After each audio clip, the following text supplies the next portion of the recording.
The sun over Alexandria was a soft, gilded thing, not yet possessing the fierce white heat of midday. It cast long, gentle shadows from the colonnades and painted the limestone walls of the Mausoleum in hues of honey and cream. For young Lycomedes, walking towards the Great Library for the first time as a novice librarian, it was as if the world itself was holding its breath in reverence. He clutched a small, smooth stone in his palm, a nervous habit from his childhood in a village where the grandest building was the granary. Here, the granaries of knowledge towered over him, promising a harvest beyond measure. His sandals made a soft, slapping sound on the wide, clean-swept marble of the royal quarter. He passed vendors selling figs and bread, their calls muted by the sheer scale of the architecture around them. He saw scholars in conversation, their hands gesturing as they debated points of philosophy, their robes fluttering in the sea breeze that carried the scent of salt and distant lands. But Lycomedes' eyes were fixed on his destination, the pair of massive cedarwood doors, carved with images of Ptolemy Soter and the goddess Serapis, patrons of this sacred endeavor. He had dreamt of this place since he was a boy, listening to a traveling scholar speak of a building that held all the stories, all the histories, all the thoughts of mankind. A place where one could read the words of Socrates, who had been dead for 100 years, or study the stars with charts drawn by Babylonian priests. It had sounded like a myth, a fable told to children, yet here it was, real and solid and humming with a quiet, powerful energy that he could feel in the soles of his feet. An older man, his face a kind map of wrinkles, and his hair the color of spun silver, met him at the entrance. This was Demetrios, the head librarian, a man whose name was spoken with the same reverence as the great poets. Lycomedes bowed his head low. "You are Lycomedes," Demetrios said, his voice not loud, but carrying the resonance of a lifetime spent in quiet halls. It was a voice like the turning of a heavy page. "Yes, master," Lycomedes whispered, his own voice feeling thin and reedy. Demetrios smiled, a small, gentle curving of his lips. "There are no masters here, boy, only servants. We are all servants of the knowledge that is housed within these walls. Come." He turned and led Lycomedes through the great doors. The air inside was immediately different. It was cooler, still, and carried a scent that Lycomedes would come to associate with peace for the rest of his life.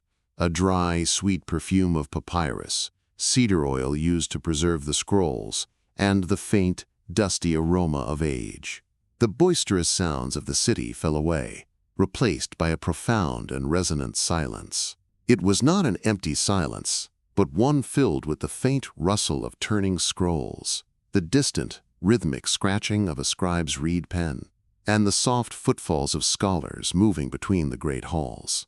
They stood in the main atrium, a space so vast that Lycomedes felt he had stepped into the hall of the gods on Olympus. High above, clerestory windows let in shafts of soft, diffused sunlight, illuminating motes of dust that danced like tiny, golden spirits. The light fell upon polished marble floors and rows upon rows of towering wooden shelves, each one filled with a honeycomb of cubbyholes. And in each cubbyhole lay a scroll, a tightly wound cylinder of papyrus, tagged with a small clay tablet identifying its contents. "This," Demetrios said, sweeping a hand across the vista, "is but one of the halls, the hall of epics and histories." Lycomedes' eyes widened. He could see the tags: Homer, Herodotus, Thucydides. He saw names he knew and 100 more that he did not, each one a life's work, a journey, a world captured in ink. "There are 10 great halls in the Mausoleum proper," Demetrios continued, his voice a calm and steady current in the ocean of silence. "One for philosophy, one for mathematics and the sciences, another for rhetoric, and another for medicine. There are halls for poetry, for drama, for law, and for the sacred texts of peoples from across the known world, from the Indus Valley to the Pillars of Heracles." He began to walk, and Lycomedes followed, his head turning from side to side, trying to absorb everything at once. He saw scholars sitting at long, smooth wooden tables, their brows furrowed in concentration as they carefully unrolled precious scrolls. He saw scribes in a dedicated scriptorium, their backs straight, their hands moving with a fluid, practiced grace as they copied texts from aged, fragile originals onto fresh, clean papyrus. "Our first duty," Demetrios explained, "is preservation. Knowledge is a fragile thing, Lycomedes. Papyrus grows brittle with age. Ink can fade. A single fire, a flood, even simple neglect can erase a generation's wisdom. So we copy. We copy endlessly. A scroll that arrives from a ship in the harbor, perhaps a play from Athens, is first brought here. It is cleaned, its condition assessed, and then our scribes create a perfect duplicate. The original is stored in our deepest vaults for posterity. The copy is what is made available to the scholars." They passed the scriptorium, and Lycomedes paused to watch. He saw a young woman with dark, braided hair, her fingers stained with ink, painstakingly recreating a diagram of the human circulatory system from a text by a physician from Kos. He saw an old man with a jeweled eyeglass, his hand steady despite his age, copying a poem by Sappho, his lips moving silently as he formed each word. The air was thick with the smell of lamp-black ink and the quiet focus of their work. There was a holiness to it, a devotion that Lycomedes had only ever seen in temples. "Your first task," Demetrios said, leading him away, "will not be here. The work of a scribe requires years of training. Your journey begins with something far more fundamental." He led Lycomedes down a long, cool corridor, their footsteps echoing softly. They came to a smaller room, less grand than the others, but still lined with shelves. These scrolls, however, were not the pristine copies of the main halls. They were a motley collection. Some were frayed at the edges, others darkened by seawater, some still bearing the dust of a long land journey. Every ship that docks in the port of Alexandria is, by royal decree, subject to search, Demetrios explained, his hand resting on a pile of scrolls tied with simple twine. "Not for contraband, but for books. Any scroll found is brought here. We call this the receiving room. The ship's captain is compensated, and we make a copy for our collection. It is how our library grows. It is how we drink from every stream of human thought, no matter how small or distant." He gestured to a simple wooden table with a basin of clean water, soft linen cloths, and a variety of brushes made from animal hair. "Your task is to clean these scrolls gently. You will learn how to handle the papyrus without causing it to crack. You will brush away the dust of the road, the salt of the sea. You will prepare them for the scribes. It is humble work, Lycomedes, but it is the first and most important step. You are the gatekeeper. You are the one who welcomes this new knowledge into our home. Treat each scroll, whether it is a merchant's ledger or a lost poem, with the same reverence. For we do not yet know what treasures it may hold." And so began Lycomedes' life in the Great Library. His days fell into a gentle, soothing rhythm. He would rise before dawn, the air still cool and smelling of night-blooming jasmine from the gardens. He would break his fast on bread, olives, and goat cheese with the other novices in a communal dining hall, the conversation always a low and respectful murmur. And then he would go to the receiving room. He spent his first month learning the feel of papyrus. He learned that a scroll from Egypt was often thicker and more robust than the finer, more delicate sheets from Syracuse. He learned to recognize the smell of sea salt embedded in the fibers and to brush it away with a brush made of badger hair, using strokes as light as a breath. He learned to spot the subtle damage of moisture and to set those scrolls aside for the master restorers. He did not read the scrolls he cleaned. That was not his place, not yet. But he saw the scripts. He saw the elegant, flowing letters of Greek, The sharp, angular shapes of Aramaic, the strange and beautiful hieroglyphs of the Egyptians, and scripts he did not recognize at all, from lands he could only imagine. Each one was a mystery, a locked door, and with every scroll he cleaned, his desire to find the key grew. His work was solitary and quiet, but he never felt lonely. The room was a peaceful sanctuary. The only sounds were the soft whisk of his brush, the gentle lapping of water as he cleaned his cloths, and the distant, ever-present hum of the library itself. Through the high, barred window, he could see a small courtyard garden where a single ancient olive tree grew, its leaves a shimmering silver green in the sunlight. Sometimes, a small bird would land on a branch and sing, its song a brief, sweet melody in the quiet symphony of his work. Demetrios would visit him once a day, usually in the late afternoon when the light grew soft and golden. He would not inspect Lycomedes's work with a critical eye. Instead, he would pick up a scroll that had been cleaned and hold it, his expression thoughtful. "This one," he said one afternoon, indicating a scroll with a dark water-stained edge, "comes from a trading vessel that was caught in a storm off the coast of Crete. The sailors thought they were lost. They jettisoned much of their cargo to lighten the ship, but the captain kept his personal chest, and this was inside. It is a collection of folk tales from the Cretan mountains, stories of shepherds and nymphs, of ancient gods who sleep beneath the peaks. We have nothing else like it." He looked at Lycomedes. "You see, you did not just clean a damaged piece of papyrus. You saved a story that was nearly lost to the sea. You rescued the dreams of a people."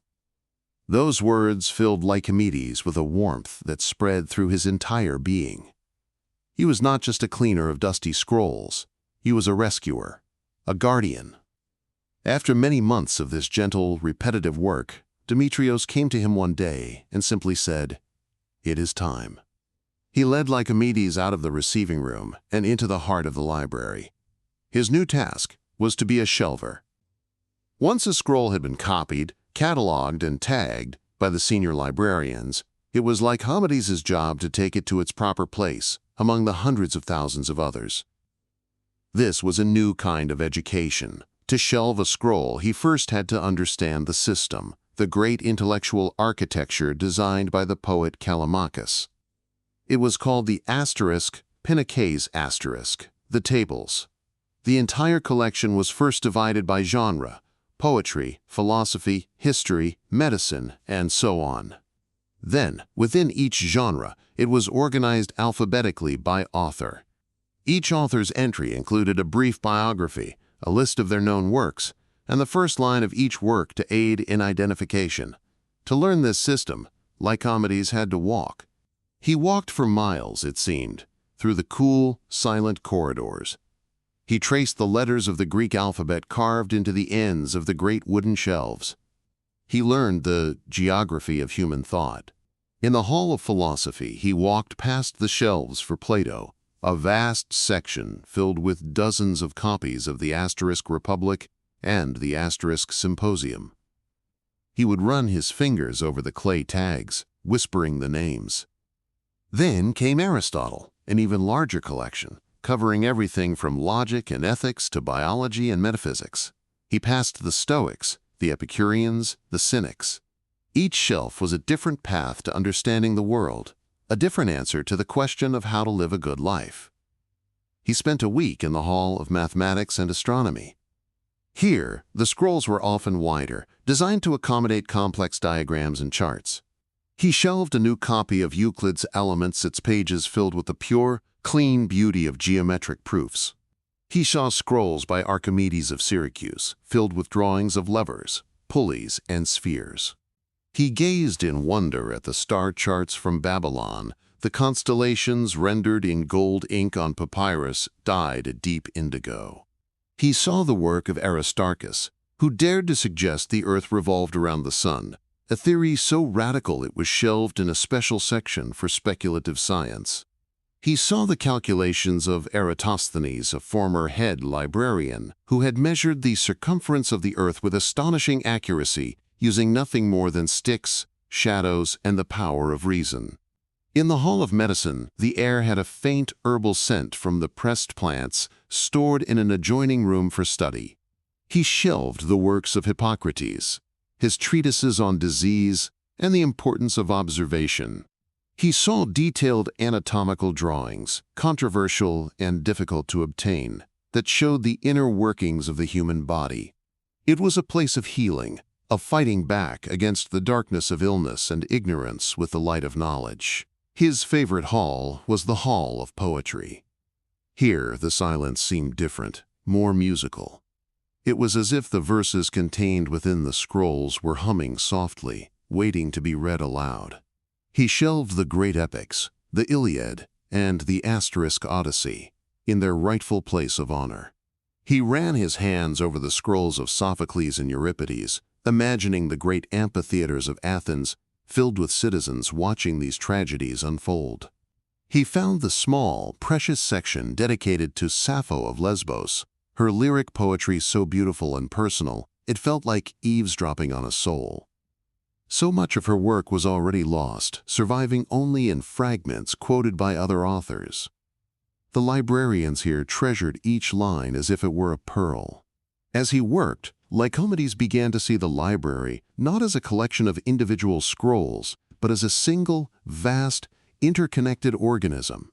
A thought that began in the Hall of Philosophy might be explored through a drama in the Hall of Poetry, and its consequences detailed in the Hall of History. A discovery in the Hall of Mathematics could unlock a new understanding of the stars in the Hall of Astronomy. Everything was connected. Every scroll was in conversation with every other scroll. His days were long and peaceful. He would rise, break his fast, and then receive his cart of newly copied scrolls. He would spend his morning walking the silent corridors, his soft-soled shoes making no sound, carefully placing each scroll in its designated cubbyhole. He would feel the smooth, cool wood of the shelves, breathe in the dry, sweet air, and feel a sense of belonging that was deeper than anything he had ever known. In the afternoons, his duties were done. This was his time. The novices were encouraged to use the library to become scholars themselves. At first, he was overwhelmed by the choice. Where to begin? In a place that contained everything. He started, as Demetrios had advised, with what he knew. He went to the section on geography and found scrolls describing his own small region of the world. He read of its history, its trade, its local customs, and learned more in an afternoon than he had in his entire childhood. Then, his curiosity sparked, he chose a scroll about a place he did not know. He pulled out a scroll titled Indica, an account of the lands of the Indus Valley. He carried the scroll to one of the reading gardens. These were open-air courtyards within the library complex, filled with fragrant flowers, shady fig trees, and the gentle sound of bubbling fountains. Scholars would sit on cool stone benches, their scrolls resting on their laps, the sunlight dappling the pages through the leaves. Lycomedes found a quiet corner by a small fountain where water trickled over moss-covered stones. He carefully untied the cord that held the scroll and unrolled the first section. The papyrus was smooth and heavy in his hands. The scribe's handwriting was clear and elegant. He began to read, and the world disappeared. He was no longer Lycomedes, a novice librarian in Alexandria. He was on a great expedition, traveling with Alexander the Great. He smelled the dust of the Persian deserts, saw the snow-capped peaks of the Hindu Kush, and navigated the treacherous waters of the Indus River. He read of elephants trained for war, of philosophers who lived in forests and owned nothing, of strange customs and incredible beasts. The words on the page built a world more vivid than his own. When he finally looked up, the sun was setting, painting the sky in shades of orange and purple. He had been reading for hours, but it had felt like a moment. This became his new rhythm. Mornings of quiet service, afternoons of boundless adventure. He read voraciously, eclectically. He read the dialogues of Plato, arguing with Socrates in his mind. He read the comedies of Aristophanes, stifling his laughter so as not to disturb the other readers. He studied the principles of rhetoric, learning how words could be structured to persuade and inspire. He read the histories of Herodotus, marveling at the blend of fact, myth, and gossip that brought the past to life. He also attended the lectures. The Mouseion was not just a library, it was a university, the greatest in the world. Scholars from every corner of the known world were invited to live and work there, their expenses paid by the royal treasury. In return, they taught. Archimedes would sit on the grass at the edge of the peripatos, a covered walkway that surrounded the main gardens, and listen. He heard a lecture on the nature of the soul, another on the medicinal properties of plants. He listened to a great astronomer explain his theory of epicycles, the complex celestial dance that the planets seemed to follow in the night sky. He heard a visiting poet from Rome recite his new work in a strange musical language called Latin. One afternoon, he listened to an old Stoic philosopher named Zeno the Younger. Zeno was a frail man, but his voice was clear and steady. He spoke not of grand theories, but of simple truths. "Look at this tree," Zeno said, gesturing to the ancient olive tree in the courtyard. "It has stood here for centuries. It has provided shade for generations of scholars. It feels permanent, eternal. But it is not. It grew from a tiny seed. It has weathered storms and droughts. One day its branches will wither, its trunk will decay, and it will return to the soil. All things, my friends, are in a state of constant flux. The city, this library, our own bodies, our own thoughts. They are like rivers. You cannot step into the same river twice, for it is always flowing, always changing." He paused, letting his words settle. "We cause ourselves great suffering," he continued, "by clinging to things as if they were permanent. We desire for youth to last forever, for our loved ones never to leave us, for our creations to be immortal. But this is to fight against the very nature of the universe. The wise man does not fight the current, he learns to swim with it. He finds beauty not in permanence but in the process. He loves the flower for its brief, glorious bloom. He cherishes the conversation for its fleeting moment of connection. He understands that endings are not failures, but transformations." Archimedes listened, and the words resonated deep within him. He looked around at the magnificent library, at the stone columns and the thousands upon thousands of scrolls. It felt like the most permanent thing in the world, a fortress of knowledge built to withstand the tides of time. But Zeno's words planted a seed in his mind, a quiet understanding that even this great and wonderful creation, was part of the river. Years passed. The sun rose and set over Alexandria thousands of times. The seasons turned. Archimedes was no longer a boy. The soft down on his cheeks had become a trimmed beard. His hands, once clumsy, now moved with the quiet confidence of an expert. He had moved from shelver to cataloger, then to a scribe, and finally to a senior librarian, responsible for the Hall of Philosophy. He knew its corridors as well as he knew the lines on his own palms.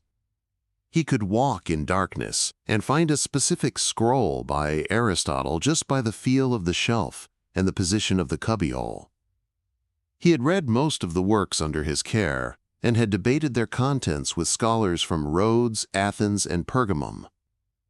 Demetrios was now very old, his steps slow, but his mind as sharp as ever. Archimedes would often walk with him in the gardens in the evening, just as the librarians were lighting the oil lamps in the great halls, casting a warm, flickering glow that made the scrolls seem to breathe. "You have become a true servant of this place, Lycomedes," Demetrios said one evening, his hand resting on Lycomedes' shoulder. "You understand its soul." "I have tried," Lycomedes replied softly. "Every day I am here, I feel a sense of gratitude that is almost overwhelming. That is its magic," Demetrios said, his eyes looking up at the first stars appearing in the twilight sky. "It is a place built on the belief that knowledge is worth pursuing for its own sake. That understanding is the noblest of all human endeavors. It is a fragile belief, Lycomedes.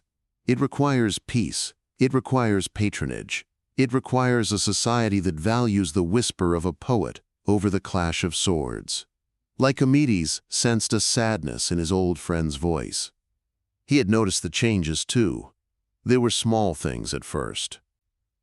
The budget for acquiring new scrolls had been reduced by the new pharaoh, a man more interested in military parades than in mathematics. Fewer scholars were being invited from abroad. A section of the roof in the Hall of Medicine had developed a leak, and the repairs had been slow and poorly done, forcing them to move a whole section of scrolls on anatomy to a drier but more cramped location. No single event marked the beginning of the decline. It was not a storm, but a slow ebbing of the tide. The vibrant, energetic hum of the library began to quieten, just a little. Some of the reading tables were now often empty. The scriptorium, once filled with dozens of scribes, now had only a handful. There were more scrolls needing to be recopied than there were hands to do the work. Archimedes took it upon himself to do what he could. He spent his evenings in the scriptorium, his skilled hand flying across the fresh papyrus, trying to save a fading text on botany, or a collection of Stoic ethics that was crumbling at the edges. He worked by the light of a single oil lamp, the silence of the great hall around him a comforting blanket. He felt he was in a race against time, a quiet, patient battle against decay. He remembered the words of Zeno the Younger, spoken so long ago in this very garden. Asterisk. All things are in a state of constant flux. He had not understood it then. Not really. He had seen the library as a mighty rock. Now he saw it as a magnificent sandcastle, built with love and genius, and the tide was slowly, gently, beginning to rise. He did not feel anger or despair. Instead, he felt a profound and poignant sense of love. He loved the library more fiercely now, in its gentle fading, than he had in its glorious prime.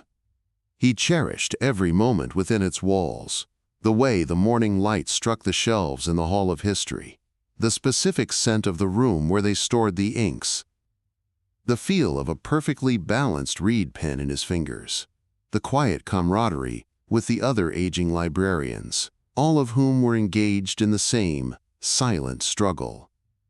More years flowed by, like water.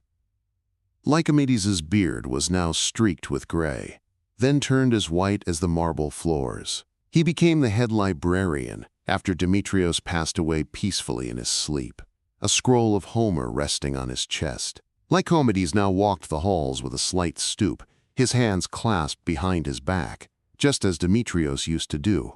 He was the one who welcomed the rare new novices, his voice now possessing that same quiet resonance, that sound of turning pages. The library was much changed. One of the outer wings had been closed entirely, due to neglect. The royal patronage had all but vanished, siphoned off by civil wars and political intrigue. The city of Alexandria itself had grown more tumultuous, its factions clashing in the streets. The serene bubble that had protected the Mausean for so long had grown thin. Fewer and fewer people came to read. The world outside was louder, more demanding, and had less time for the quiet contemplation the library demanded. Sometimes Archimedes would walk through an entire great hall and not see a single soul. The silence was different now. It was no longer filled with the energy of thought, it was the hollow silence of absence. But the scrolls were still there, hundreds of thousands of them. They waited patiently on their shelves, holding their worlds within them. One day, a young Roman soldier, part of a legion now stationed in the city, wandered into the library out of curiosity. He was brash and loud, his armor clanking on the marble. "What is this place?" he asked Archimedes, his hand on the hilt of his sword. "A tomb?"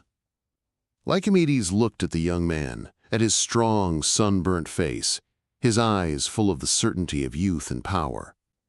He smiled, the same gentle smile Demetrios had given him on his first day. "Not a tomb," he said softly, "a seed bank. Every one of these scrolls is a seed of an idea, a story, a discovery. Most of them lie dormant now. But a seed can wait a long time, for centuries even. All it needs is the right soil, the right moment, and a curious mind to plant it. The soldier grunted, unimpressed, and soon left, his noisy footsteps receding down the long corridor. Archimedes knew the soldier was, in a way, correct. The great age of the library was over. It was becoming a memory. But the knowledge was not gone. Not entirely. Over the centuries, scholars had come and gone. They had read the scrolls, and the knowledge had become part of them. They had taken it back to their homelands, to Athens, to Rome, to Pergamum. They had written their own books, taught their own students. The water from the Great River of Alexandria had flowed into countless smaller streams, seeping into the soil of the world. He thought of the copy of Euclid's Elements he had shelved as a young man. The original might decay, but the knowledge of geometry was now in the minds of architects and engineers across the world, building bridges and aqueducts. He thought of the medical texts of Hippocrates. The scrolls might turn to dust, but doctors in distant lands were setting bones and diagnosing illnesses using his methods. He thought of the philosophy of Plato and Aristotle. The papyrus might crumble, but their ideas were being debated in schools and forums 1,000 miles away. The library was not just the building or the scrolls. It was the network of minds it had nourished, a network that now stretched across the known world. In his final years, Archimedes was often the only person in the vast, echoing halls. He spent his days in what had become a final, loving ritual. He would choose a single scroll, one that was particularly fragile. He would not take it to the scriptorium, for there were no scribes left. He would simply take it to his favorite spot in the garden, the one by the mossy fountain, under the shade of the old olive tree. The tree was gnarled and ancient now, its branches thin, but it still gave shade. He would sit on the stone bench and very, very carefully unroll the scroll on his lap.